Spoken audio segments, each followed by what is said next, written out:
From Revelation 20, 11 through 15, which are, you guys are no stranger to these scriptures because y'all have heard these a lot. Then I saw a great white throne and him who sat on it, from whose face the earth and heaven fled away, and there was found no place for them. And I saw the dead, small and great, standing before God, and the books were opened, and another book was opened, which is the book of life. And the dead were judged according to their works, by the things which were written in the books. The sea gave up the dead who were in it, and death and Hades delivered up the dead who were in them. And they were judged, each one according to his works. Then death and Hades were cast into the lake of fire. This is the second death. And anyone not found written in the book of life was cast into the lake of fire. Lord Jesus, we live in such crazy times, Lord. It's almost just like a big crisis culmination with all these identities crashing together. But there's only one that truly matters. There's only one that's truly got life in it, and that is the identity that's yours and that you give us when you give us our identity back through your blood, through your redemption. Father, could you just be saying to us right at this time, would you come home? Would you just be mine? Father God, I just pray that you help us see the truth about ourselves and the truth about you. I pray that as we listen to these words, that we won't only see the truth about ourselves, but that we'll see the truth about everyone around us. And we'll realize what the battle truly is, that it's not a battle of flesh against flesh. It's a battle of spirit, where we can see others through the eyes of mercy, through the eyes of love, knowing that you died for each one. Each one is precious in your sight. Black, yellow, red, and white. We're all precious in your sight, no matter what, Lord. And that we would come home to the only one who truly died so we could have a real identity, not just on earth, but in heaven and in eternity. We love you and we praise you. I pray that you bless this time. Bless each heart. Bless my mind. Lord, you know how scattered I can get, Lord, but bring me into just clarity so I can speak your word with boldness, with clarity, and with truth. We love you, Lord. Just bless this time in your name as we lift you up and lift up your word. For it's in your name we pray. Amen. Okay. So, first of all, I just want to give you the definition of the theft identity, what identity theft really is. It's a crime which an imposter obtains a key pieces of personal information, and I know you guys know all this already, but we're just going to go over it, such as social security, driver's license number, or anything else, in order to impersonate someone else. And using their identifying information, they can obtain credit, merchandise, services in the name of their victim that they are impersonating, or to provide, they can provide the thief with false credentials so that they have access and authority in areas which they really do not. In addition to running up debt, an imposter might also provide false identification to police, to creating a criminal record, or leaving outstanding arrest warrants for the person whose identity has been stolen. I think you guys already know this about me, but I've been involved with a major identity thief.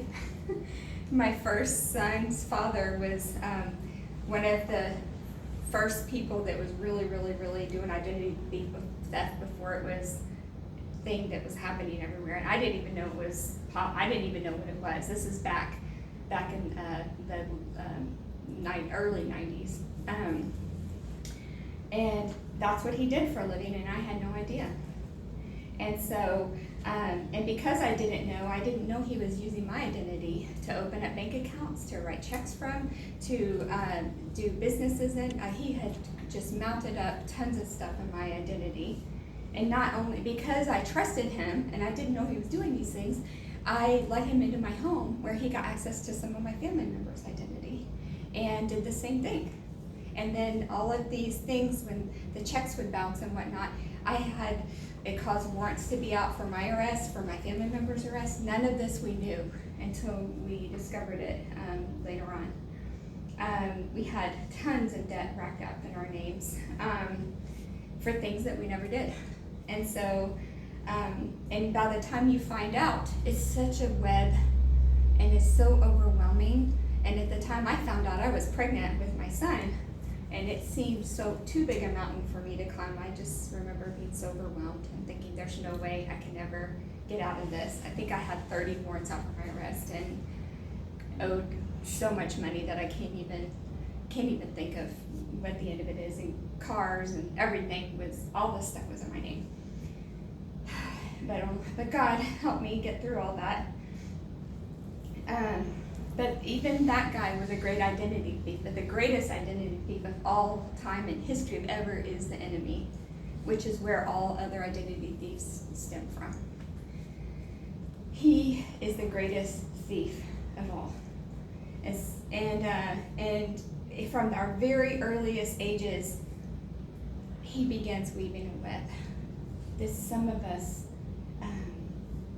began believing at such young ages that we get so entangled in that we can't always find our way out of. Even we might spend our whole life trying to find our way out of it. The truth of who we really are. And so with that, I just want to ask a question. And this sometimes we get it kind of mixed up sometimes. What did Jesus die for at the cross? And we know the answer is sin. He died for sin. But why? Why did he die for sin? And then when we think about the why, we actually get to the root of what we're talking about today, which is our identity. He died for sin. He died, but not for sin's sake. He died for sin because sin is what was like a huge black curtain blocking us from the truth of who our identity really is, the truth of who we really are as children of God. So the why of why he had to die, so the barrier of sin could be removed, so we could see, oh my God, that's who I am? And then we could begin pulling apart and realizing, that's not who I am, this isn't who I am. And that is why he came. He died for our identity. He died so we could be restored to our true identity as God's children. As he said, arise and shine, for your light has come, and the glory of the Lord has risen upon you. It was for that purpose that he came, so that his glory could arise upon us and we could understand who we are. Sin is what keeps us from knowing and experiencing our true identity as God's beloved children. And in order to have a way home again, and to see our way home again, and to know the road home again, sin has to be removed. And for the journey for us, of that journey between here where sin took us and the way home again is called sanctification. It's where we're seeing who we are, we're seeing who Christ in Christ and who Christ is, and we're headed that direction, and that's sanctification. That's why we could say we're on the journey. That means we're not perfect, but we're walking that way. And it's ironic because we actually are perfect in his eyes. If we weren't, we couldn't even see. We couldn't be able to see him because we cannot look upon him unless we are sinless. So we look upon him because we're righteous in him.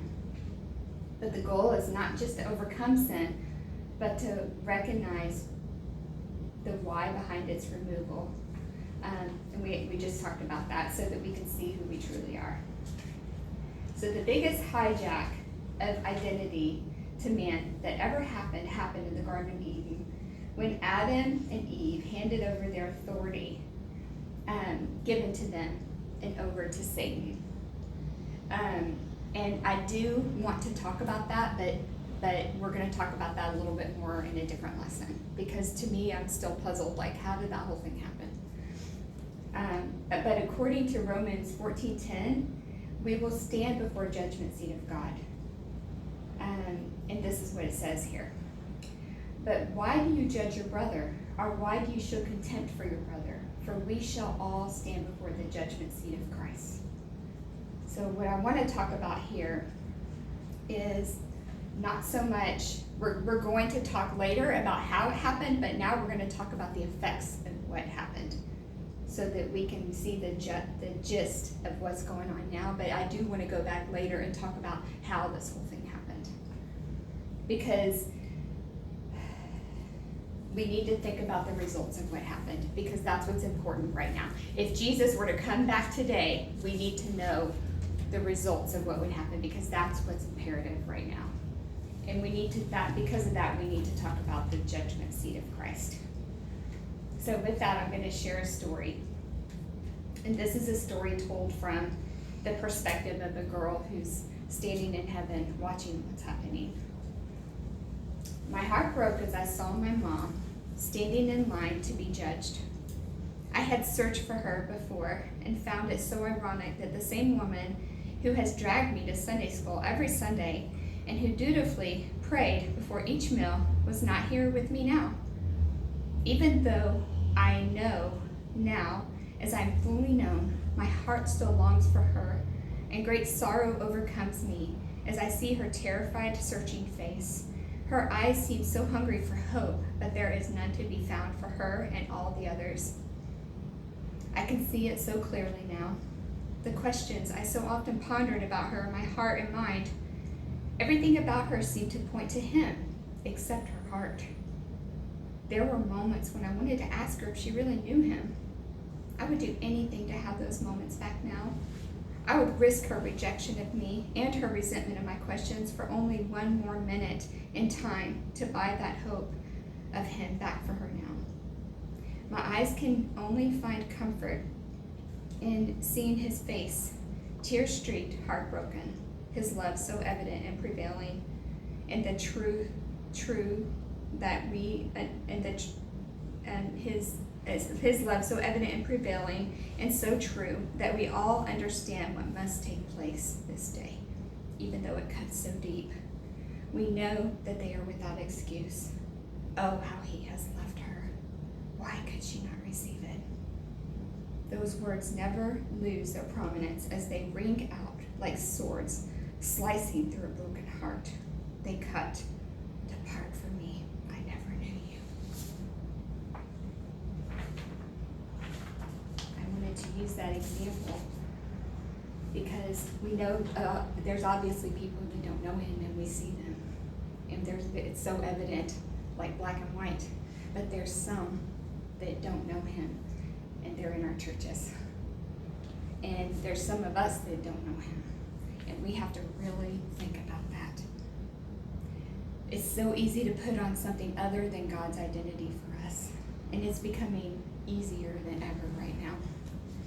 But there's only one identity that Jesus paid for, and that is as a beloved child. For God so loved the world that he gave his only Son, so that whoever believes in him will not perish but have everlasting life. We all know that one. It can be so easy to just replace that with worshiping Jesus, studying Jesus, trying to be like Jesus instead of just belonging to him, just being his. And even just being honest and saying, I don't even know how to belong to you, but I know I want to. Can you teach me? That is humility. That is a child of God. What I mean by that is that the moment we begin measuring ourselves and our place with God against others in the flesh, we're still in the flesh, and that's our indication that we're in the flesh. But God didn't send his Son. God sent his Son to make us sons, to belong to him as children that he paid for. Revelation 20:15. And if any name is not written in the book of life, he was thrown into the lake of fire. And I hate to talk about this because it's so harsh, but it's time to talk about this because it's so needed. Because there is a book in heaven and it's real. And Jesus came and he is real. And if your name's not there, that's where you're going. And we can't measure ourselves against flesh and say, well, if people are saying this, the flesh is doing this, and and they say this, and this expert says that. We have to measure ourselves against. If you really believe God and you say you belong to him, then it's time to start believing him.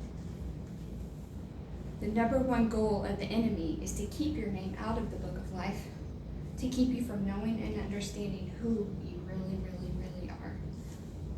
And should he fail, and he's like, darn it, she got her name in the book of life. What am I going to do now? His next agenda is to keep you from believing that your name is there. He will thwart everything and say, you're not a child of God, this is who you are. And he keeps you heading back towards the lies instead of towards the light. The most dangerous place for us to be is someone who believes they belong to God, but doesn't. Just 3 degrees outside of Christ. Just 3 degrees. Right there, where you feel safe enough to have eternity, but you're not in eternity. Where the thinnest threads of veil still remain on your heart, just enough to keep you feeling safe, yet in reality, you're just as hellbound as those who are outside of Christ.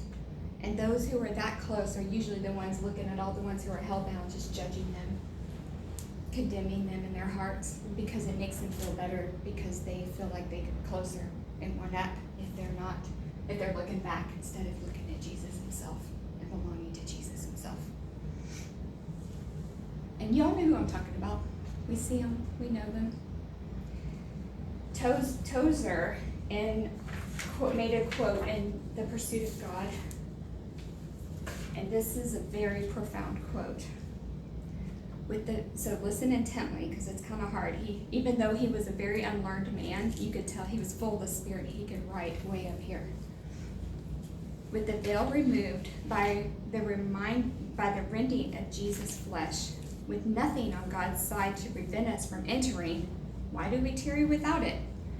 Why do we consent to abide in all days just outside of the Holy of Holies and never enter to look upon God?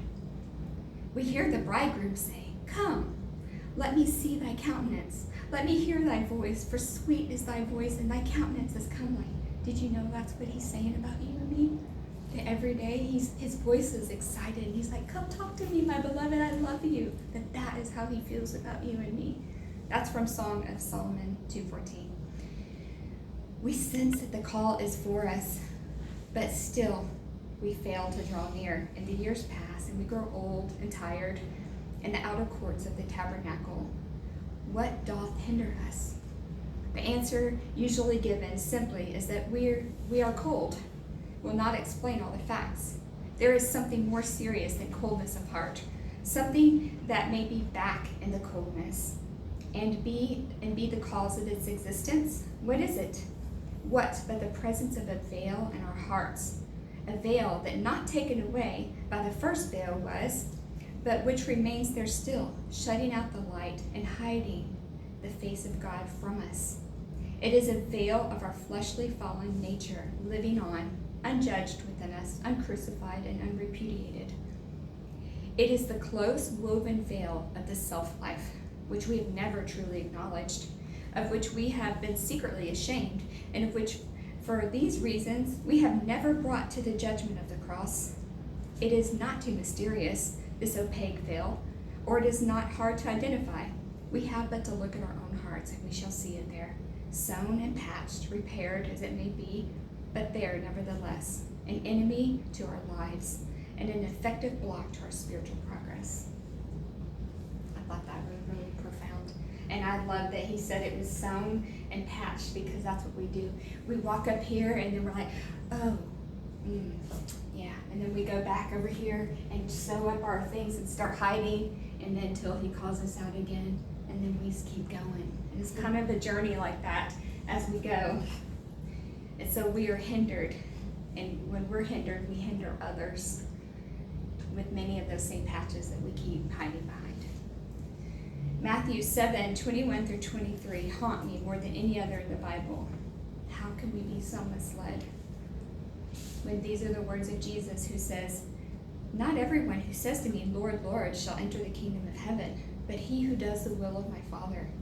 Many will say to me in that day, Lord, Lord, have we not prophesied in your name, cast out demons in your name, and done many wonders in your name?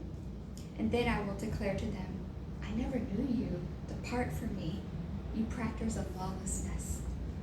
Lawlessness means operating outside the law without authority. It's someone who is here that says that they're here, but they're operating out here, when here is the body of Christ. So if you're out here, you're in lawlessness because you're not even under the authority of Christ. But you can say that you are, but you're not. And God knows the difference. That word know is gnosko. It's an active verb. It means it's active. It means that you can't look at Jesus as a noun. He's a verb. It means he's living and active. His word is living and active. It means there's an approving connection, an intimate relationship, a realization of understanding completely. It's a verb that's happening between you and the throne of God. And it's real, and it's carried forth here on earth. It's the difference between saying you know someone so-and-so and actively knowing them and walking with them, doing life with them. The enemy would love to keep you a fan of Jesus, but Christ came to make us followers.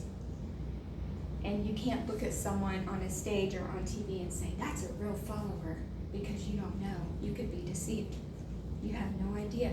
You have to pay close attention, and usually you don't even know if I'm a real follower unless you really know me. So, but Christ asks us to be followers, ones he walks with, who go where he goes, who does what he does. An example that I could think of are you guys, my friends. And the people, if I had a lot more time, I would be with a lot more. And if we weren't in a COVID crisis. But if you were to ask me to do something with you, I would love to do it, but not because I want to do that thing, but because I want to be with you. And that's the difference in what I'm talking about. Because that's what it's like to walk with God. You just love him, and you can't wait to be with him. I love getting up in the morning, and even though I'm maybe jacked up in my mind, I'm like, I can't wait to be with you because I know how it's going to be. It's going to be sweet, it's going to be good, it's going to be precious. And I'm going to feel heaven in my heart and in my soul and in my mind. And that's the only place I get to experience that. And I can't wait to be with him and to walk with him. And that's why I enjoy being with you guys, because I feel I get to sense the presence of heaven in a different hue through you guys, my friends, and it's beautiful. So how can we know God? Genesis 32, 22 through 28. It says, and this is talking about Jacob and the time, and you guys already know the story, we've studied it, where he's a deceiver. His name means deceiver. And he's one, I always feel bad when I say that. That's not, we know the rest of the story though, okay? But then he was going through this journey with God, and we know that God had an ultimate aim for him. That's the good part. And so that's where we're talking about right now, in verses 22 through 28. And he arose at night, and he took his 2 wives and his 2 female servants and his 11 sons, and he crossed over the ford of Jabbok. He took them and he sent them over the brook, and he sent over what he had. Then Jacob was left alone, and a man wrestled with him until the breaking of day. And now when he saw that he did not prevail against him, he touched his socket in his hip, and the socket of Jacob's hip was out of joint as he wrestled with him. And he said, "Let me go, for the day breaks." But he said, "I will not let you go unless you bless me." So he said to him, "What is your name?"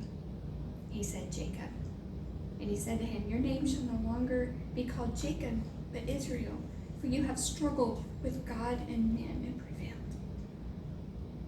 And sometimes we're just so scared to get in that struggle with God. But until you do, he's not real to you.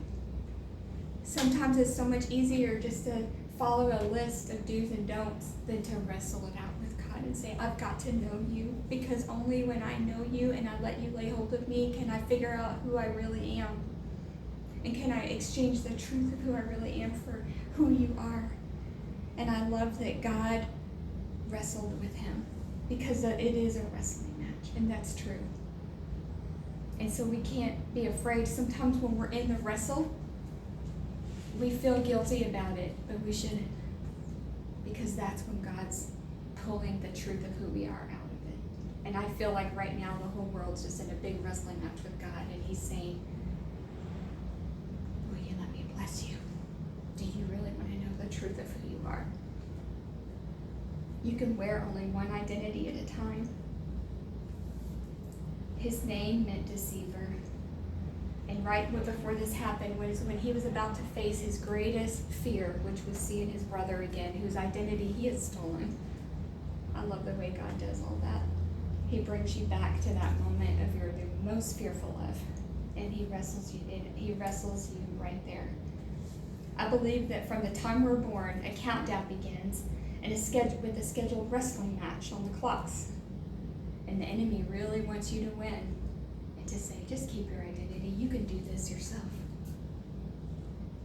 And God is hoping that he's going to win. All of our identity in this world is either as one who's deceived or one who is a deceiver. And usually it's both. I'm deceived, so I deceive others. I'm a deceiver, and I deceive others because I'm deceived. But God wants to win, so that we can find the light. We can find our lives in losing it in Him. And it made me think about in sex ed class, whenever you have the ovum and you have the sperm. Well, what happens when both of them meet? No, you no longer have an ovum and a sperm. You have a brand new creation.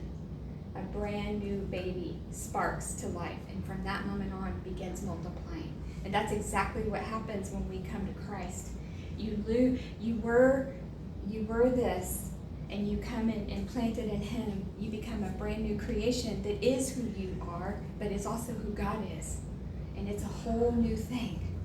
And it's what you were meant for. But how sad that an ovum would never meet a sperm and would just never become what it was meant to be. Christ has offered us an identity of being one who reigns with God. So often in life, we become things that we want to hide from. And pretty soon our identity becomes more about protecting that hiding instead of who we really, really are. And this was my identity for much of my life. And my identity, instead of being Rhonda, was about, I hope no one really sees the real Rhonda. And that became my identity. That's not a real identity. Do you see how the enemy works? He's a liar, and he works in falsehood and with nothingness. And you become nothingness. And we become nothingness. And so often we protect our hiding place at all costs, not knowing that's not our identity. That's not even who we are. This explains so much about what we're seeing now in groups of people shouting, validate me, show me, tell me that who I am is true. It's like an ovum that wants to try and convince us that it's a new creation, but it's not. It's just an ovum. Because they're not validated, and because deep inside they know they are a lie, the only way they can feel that they can recognize themselves is if you recognize them too. If they can get you to say, this is who I am, then they'll feel like, yeah, that's who I am. But there's never enough, because it's not true. And you can say it as loud as you want. You can scream it as loud as you want. You can validate them from here to heaven, but it's never going to be true. So it's never going to be enough, and it's never going to get anywhere. So, because deep inside they know they're a lie, and the only way they can recognize themselves is when we recognize them. So what does this say? If this person who's screaming that is all of a sudden stuck in the middle of nowhere, they don't know who they are, because there's no one around to validate them. There's no one around to say, this is who you are. And they're lost, and they're lonely, and they're sick, and they're broken. We have no sense of self, and we have no idea what we look like. Like James 1:24 says, for he observes himself, he goes away and immediately forgets what man he was. But he who looks into the perfect law of liberty and continues in it is not forgetful, but a hearer, but a doer of the work. This one will be blessed as he does, because there's actually something solid to become something solid to stand in. The perfect law of liberty. Liberty is actually knowing who you are, becoming who you were made to be in the identity of Christ. The most terrifying thing of all is to not have people around them constantly telling them who they are. And I'm not just talking about some of the groups that we're seeing right now. I'm talking about people we know that may not be attached to these groups, but that just constantly have this insecurity of not knowing who they are. What about John alone on the island of Patmos? Did he lose his identity? No. He actually discovered it even more. He never lost sight of who he was, because who he was never ever depended on flesh, never depended on man. Who he was depended on God, and he knew it, and he knew God, and God knew him. And that is what we are to be. That if we were alone, and to sit alone in a prison cell from today until Jesus comes, we absolutely know who we are, and nothing can take that from us. That is freedom. That is a true sense of identity. Revelation 20:11 said, "Then I saw a great white throne, and him who seated on it. From his presence the earth and sky fled away, and no place was found for them." In God's presence, it is true. It is so true that anything untrue cannot stand. So if you're a person that never decides to become true, there's no place for you in heaven. And some of us that are living in untruth, there's not going to be a place for us there, because we never became truth. We never truly understood who we were. We never became real. Like the Velveteen Rabbit, the skin horse. He became real. It was hard for him to become real, but he did it. All the other toys, they were sitting there, and they never got loved, so they never were real. Only in God's presence are we true. And heaven is we think this world is true. This world is just giving us pin drops of truth. When we get to heaven, we'll see what's true, and we'll know as we are fully known. But if you never know you're true, there's no place for you there. And you've chosen to live in the lie rather than in the truth. And the enemy, he begins deconstructing us in hopes that he can keep us in this nothingness at a very young age, so that we never even know who we are. From an early age, he begins laying traps to make sure that he can later use to catch us and keep us away from any sense of self or truth that we could hold on to.